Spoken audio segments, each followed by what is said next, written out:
नमस्कार, चलिए सुनते हैं पंचतंत्र की कहानी संगत का प्रभाव।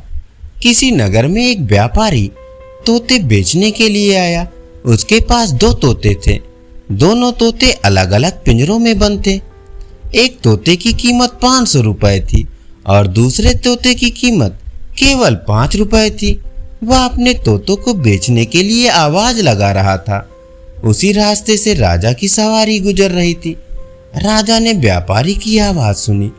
उसने व्यापारी को पास बुलाया और पूछा, दोनों तोतों के मूल्य में इतना अंतर क्यों है?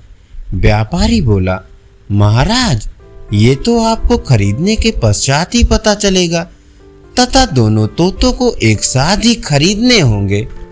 राजा ने दोनों तोते खरीद लिए और उन्हें महल में ले आया। रात को सोते समय राजा ने 500 रुपए कीमत वाले तोते का पिंजरा अपने सिरहाने रखवा लिया। तोते ने राजा को सोने से पहले अपनी मधुर आवाज में सुंदर सुंदर भजन सुनाए। भजन सुनते सुनते राजा को नींद आ गई। प्रातः होने पर तोते ने राजा को जगाया और राम राम करके रामायण की चौपाइयां सुनाई। राजा बहुत प्रसन्न हुआ। दूसरे दिन राजा ने 5 रुपए कीमत वाले तोते का पिंजरा अपने सिरहाने रखवाया। इस तोते ने राजा को कोई भजन नहीं सुनाया।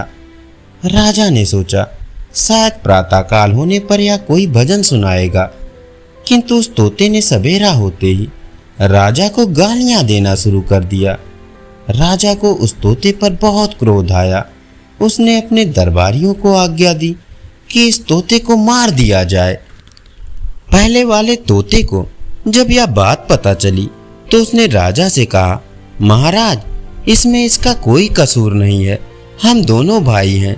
मैं एक ब्राह्मण के घर में रहता था जहाँ प्रतिदिन भजन पूजन और सत्संग होता था, इसलिए मैं वो सब सीख गया। यह एक बुरे व्यक्ति के घर में रहता था, इसलिए यह गालियां देना सीख गया। ये तो संगत का प्रभाव है। यह दोषी नहीं है, अतः इसे मरवाया न जाए। राजा को तोते की यह बात समझ में आ गई और उसने उसे जंगल में छुड़वा दिया। धन्यवाद। अभी आप सुन रहे थे पंचतंत्र की कहानी संगत का प्रभाव।